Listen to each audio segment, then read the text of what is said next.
Croeso i Gapel y Ffynnon, dewch i fewn.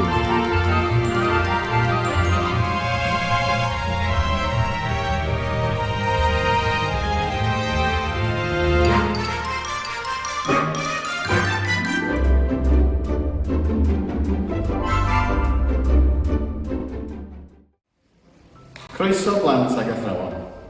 Wel, yn anffodus, dio ddim yn bosib i chi ddod yma os o'n i'n capel lenni, ond mi wedi'n ni dal ddathlu'r Pasg beth bynnag. Pam fod y Pasg yn bwysig i Gristnogion? Wel, welwch chi beth ar y wal wrth i ni ddod i fewn. Croes fawr bren. Symbol ydy'r groes, a mae'n gysylltu fy hanes y Pasg. Croes ydy'r symbol sy'n atgoffa Cristnogion, fod Duw yn ein caru ni gymaint, sydd â anfon Iesu i farw ar y groes. Mwyn i ni gael meddeiant am y pethau drwg da ni'n gwneud yn anghywir. Amser y Pasg cafodd Iesu Grist ei groeshoelio. Be da ni am wneud heddiw? Dyn ni am helpu chi ddeall pam da ni'n dathlu'r Pasg. A popeth da ni'n sôn amdano heddiw yn digwydd yn yr wythnos olaf o fywyd Iesu Grist ar yr hanes i gyd yn y Beibl. Tra fyddwch chi'n gwylio'r fideo, cadwch lygad allan am yr wyau Pasg yma ar y sgrin. Os ewch chi i wefan Capel y Ffynnon, mae yna weithgareddau i chi ei gwneud sy'n cyd-fynd ar hyn rydych newydd i weld. Dewiswch rif y weithgaredd sydd ar y sgrin.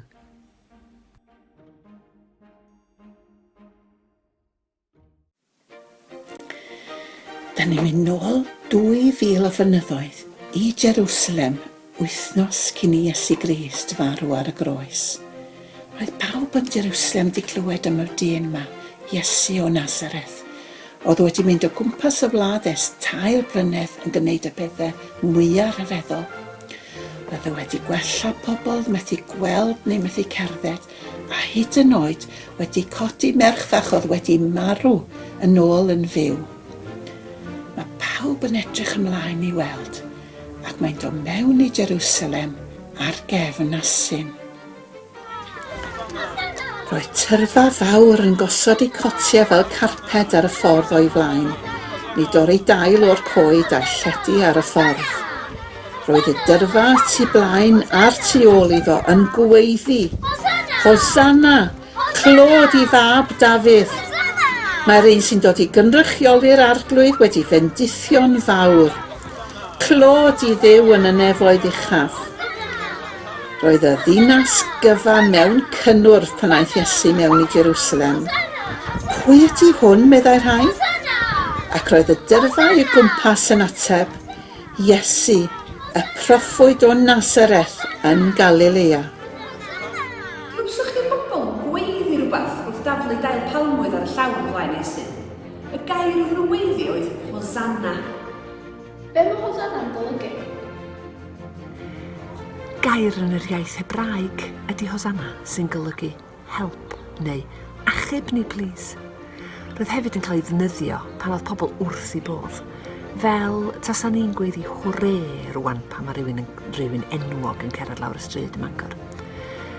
Mae pawb i weld wrth i bodd yn gweld Iesu ac yn meddwl fod o'n fath o frenin fydd yn gwneud gwahaniaeth mawr i'w bywydau nhw. Yn ystod y dyddiau nesaf, mae Iesu a'i ffrindiau o gwmpas Jerusalem. Mae o'n deud wrthyn nhw beth sy'n mynd i ddigwydd iddo fo'n fuan iawn, ei fod am gael ei ladd. Mae pobl pwysig yn ratefo i ofyn, pwy wyt ti?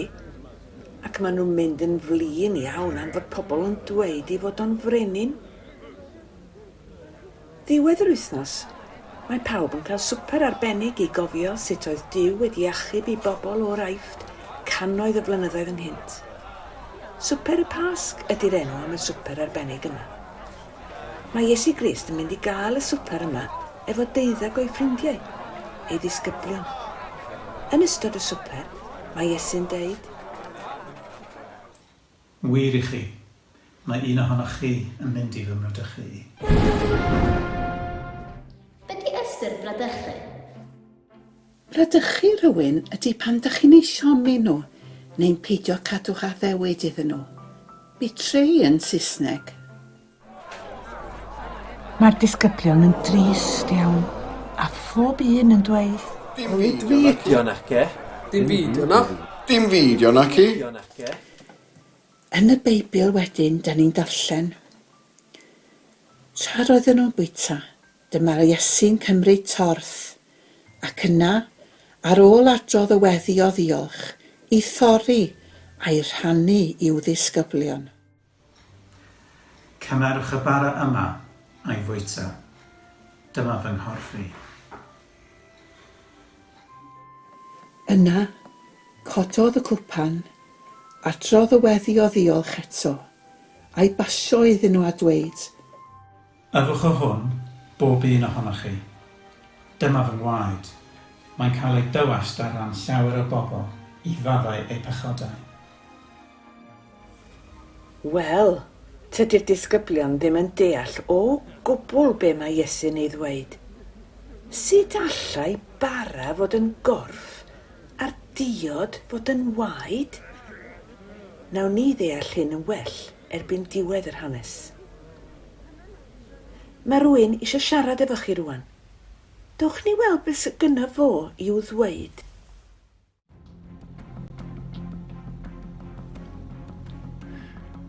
Oeddwn ni yn yr swper na nath Iesu drefnu neithiwr, ond oedd rhaid i fi adael yn gynnar, o gen i rhywbeth o rhaid i fi wneud.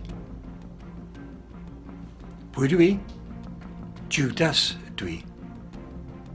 Dwi'n un o ddisgyblion Iesu, a wedi bod yn ddisgybl ers 2 mlynedd.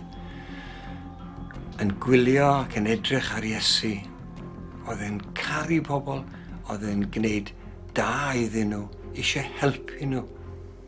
Oedd e'n gwneud pethau rhyfeddol, gwirthiau amazing, ac oedd e'n siarad am Dduw. Oedd e'n siarad hefyd am arweinwyr crefyddol Israel.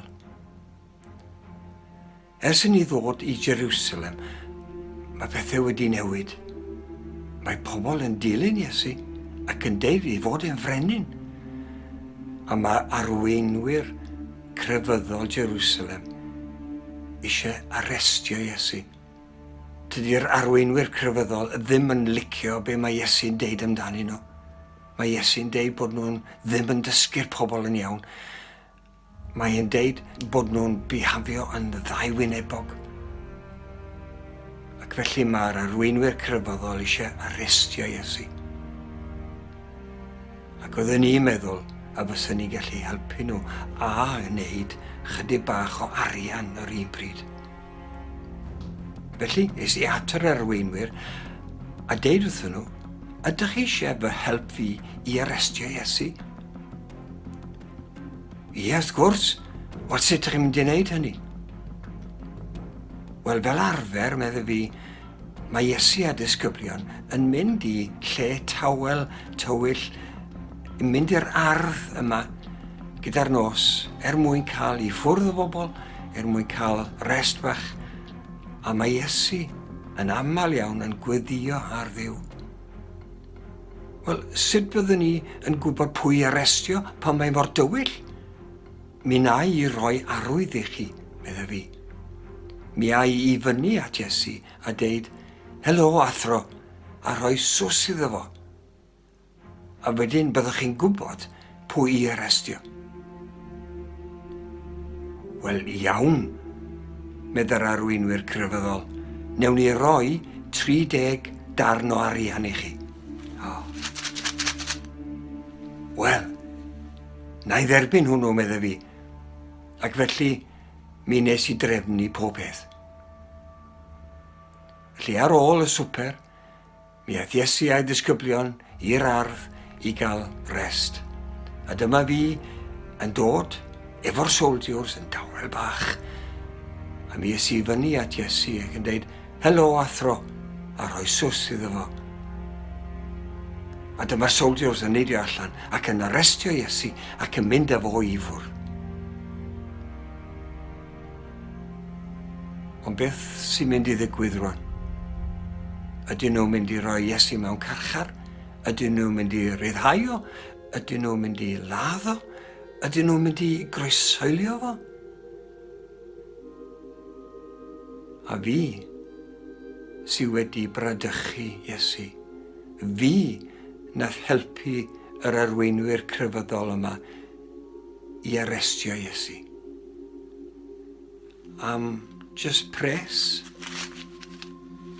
Just pres. A dydy hwn dim gwerth, dim byd. Dwi'n taflu fo i ffwr. A beth sy'n mynd i ddigwydd i Iesu? Fi sy'n ar fai. Dwi wedi wneud rhywbeth gwael iawn.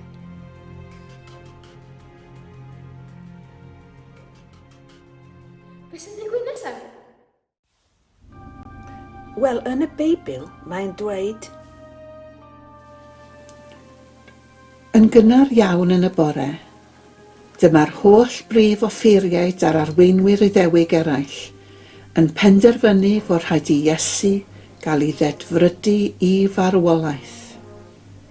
Felly, dyma nhw'n ei rwymo a'i drosglwyddo i Peilat, y llywodraethwr.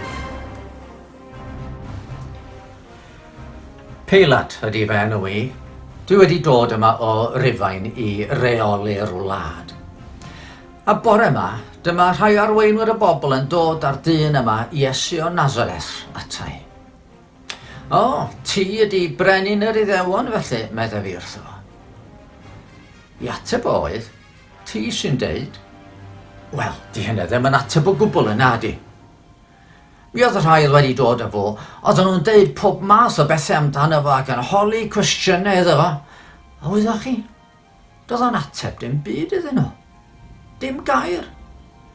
Dyma fi'n deud wrtho fo, ti'n mynd clywed be maen nhw'n dweud. Wyt ti ddim am amddiffyn dy hunan be maen nhw'n gyhyddo di ohono fo. A doedd o'n ateb. O'n i'm yn dallt y dyn. Tysa fo ddim di gwneud be oedden nhw'n deud oedd o di wneud? Wel, pam sa fo yn amddiffyn ei hunan? Wel, mae gynna i syniad o ffordd o i'w adael o'n rhydd. Bob Pasg, mi fyddai'n gadael rhywun o'r carchar i fynd nôl at ei deulu.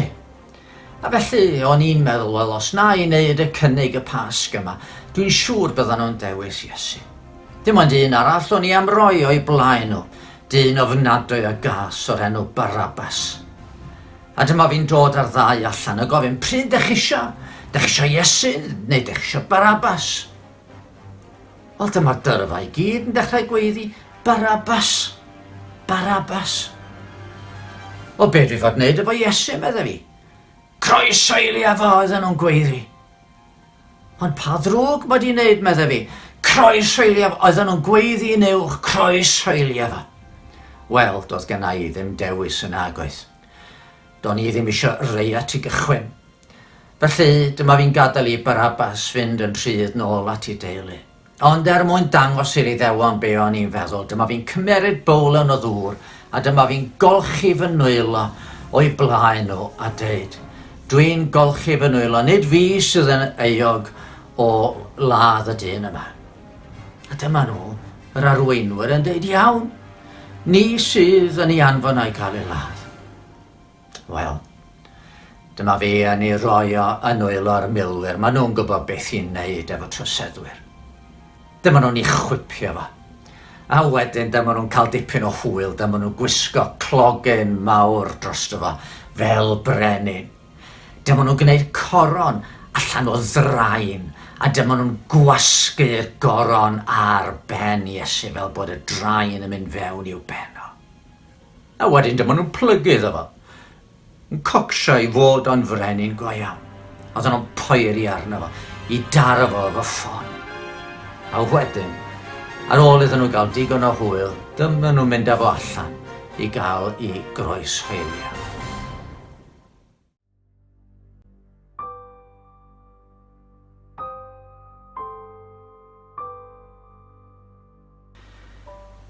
Oeddwn i yno pan wnaethon nhw groeshoelio Iesu.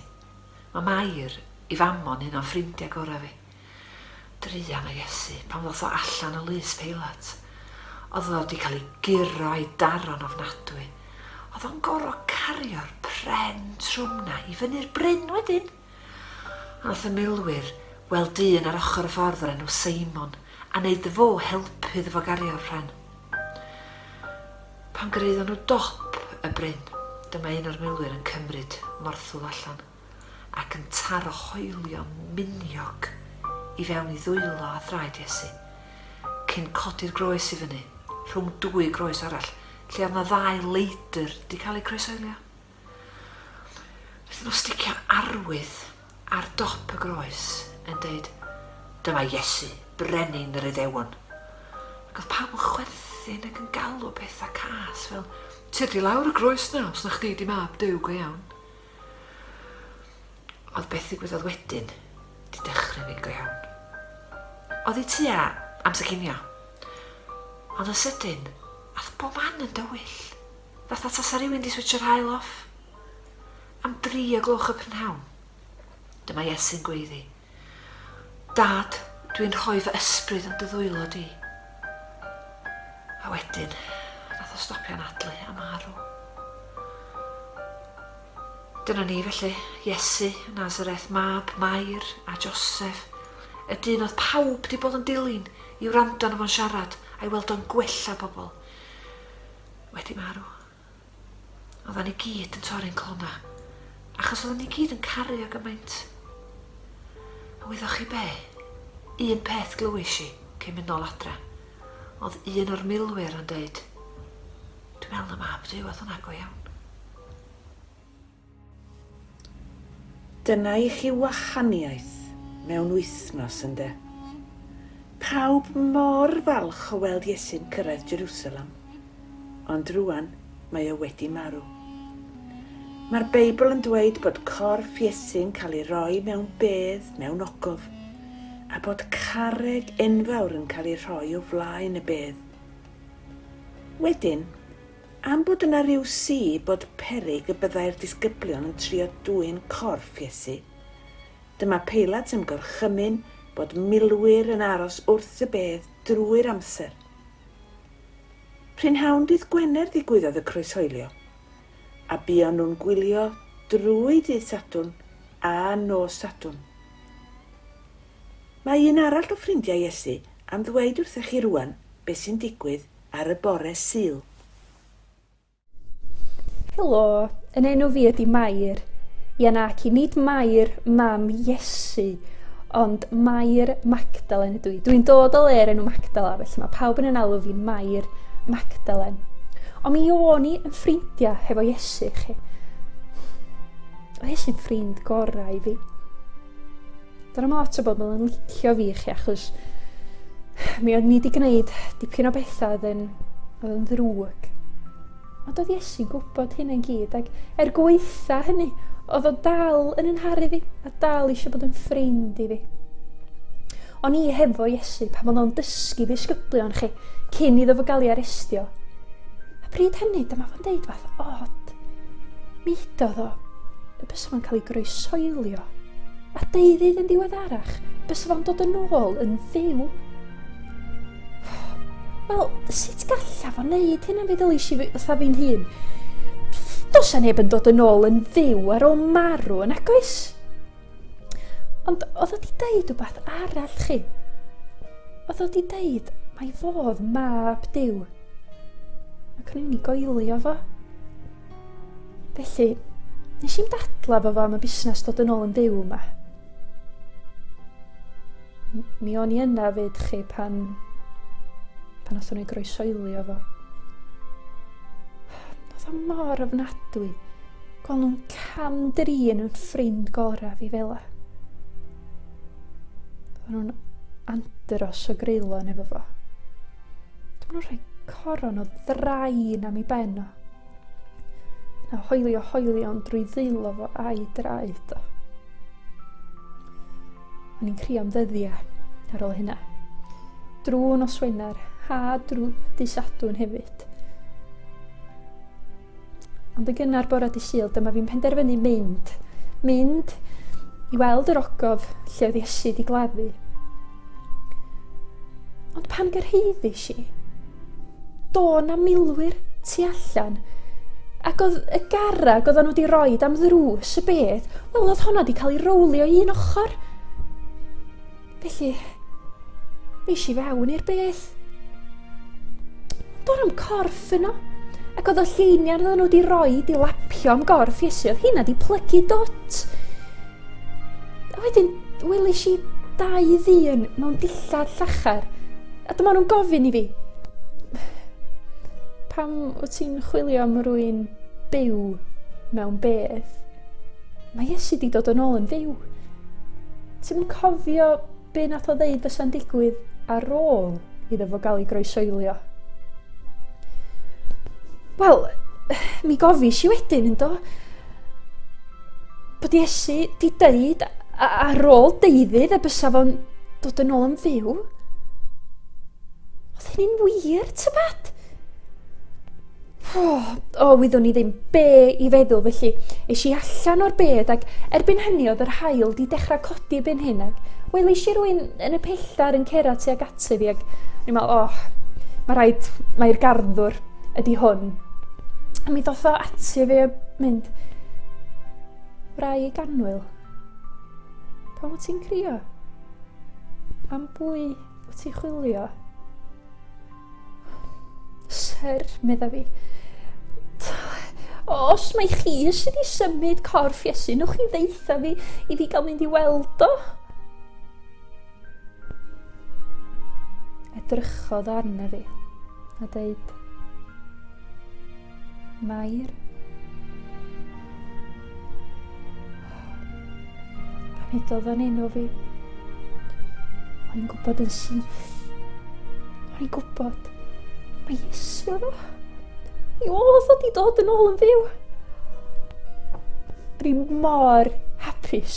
O'n i'n barod i roed hyg mowr iddo fo. Dyma fo'n deud, dos i ddeith y disgyblion mod i di dod yn ôl yn fyw. Fel nes i addo. Felly mi eis i do. Nes i redag yn syth at lle oedd y disgyblion yn aros a deithio nhw, dwi di weld o! Mae o di atgyfodi! Am ddirnod, ar ôl deuddydd o dorri'n halon, dyma fi ar y 3ydd dirnod. A mae Iesu'n fyw. Ar ôl hynny, nath y disgyblion i gyd weld Iesu. A wedyn mi eithon nhw a dechrau deud wrth bawb be oedd i digwydd fel bod pawb yn gallu ffeindio allan bod Iesu yn fab i Dduw. Felly dyna ni. Dyna'n stori fi i chi heddiw. Ond weddwch chi be? Mae'n gymaint mwy i'r hanes na hyn. Dim ond megis dechrau da ni rwan. Wel blant, dyna chi di gael hanes y pas cynta. Ond fel didodd Mair Magdalen, dim ond dechrau'r stori ydy hynna. Mae 2000 o flynyddoedd wedi mynd heibio erbyn hyn. Mae Cristnogion ar hyd a lled o byd yn dal i gofio'r pas cynta yna.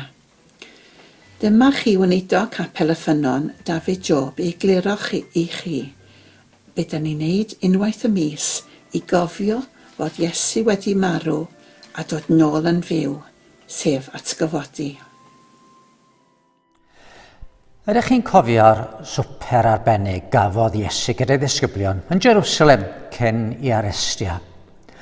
Dyna lle ddari a ddeud mae'r bara roedd o'n i roi iddyn nhw oedd i gorffo, ac mae'r diod oedd o'n i rannu efo nhw oedd i waed o. Mae Cristnogion yn cofio am y swper yma trwy'r hyn dyn ni'n alw'n wasanaeth y Cymyn. Yn y gwasanaeth hwn, dyn ni'n dilyn be gafodd ei sgrifennu yn y Beibl, achos yn y Beibl dyn ni'n ffeindio mewn llythyr sgrifennwyd â Cristnogion yn Corinth sut dylen ni gofio am Iesu. Dyma mae o'n i ddeud. Dwi wedi rhannu gyda chi be nes i dderbyn gan yr arglwydd. Ar y noson honno, pan gafodd ei fradychu, cymerodd yr arglwydd Iesu dorth. Ar ôl adrodd y weddi o ddiolch, dyma fe'n ei thorri a dweud, dyma fy nghorff sy'n cael ei roi drosoch chi. Gwnewch hyn i gofio amdana i. Wedyn gwnaeth yr un peth ar ôl swper pan gymerodd y cwpan a dweud, mae'r cwpan yma'n cynrychioli yr ymrwymiad newydd mae Duw ni'n wneud, wedi selio gyda fy ngwaed i. Gwnewch hyn i gofio amdana i bob tro y byddwch yn yfed ohono. Ac felly, da ni'n dod at ein gilydd unwaith neu weithiau 2 waith y mis i gael gwasanaeth y cymyn. Lle da ni'n cymryd y bara, da ni'n dorio, a da ni'n rhoi tamed i bawb gael cofio am gorff Iesu wedi i roi trysto ni. Ac wedyn mae pawb yn cael cwpan fach, efo chydig bach o win ynddo fo, a da ni yn yfed y cwpan i gofio am waed Iesu wedi dywallt ar y groes mwyn pob un ohono ni sy'n credu ynddo fo. Felly, blant, diolch am ddod ato ni gapel y ffynon drwy gyfrwng y cyfrifiadur. Mae bron yn Pasg a dwi'n siŵr bydd lot o'ch chi wyau Pasg. Be am edrych ar rwy Pasg? Mae hanner rwy Pasg yn edrych fel bedd gwag. Be am i ni ddiolch i Iesu am farw ar y groes mwyn i ni gael maddeuant? A cofiwch y newyddion da, mae Iesu wedi atgyfodi, do wir.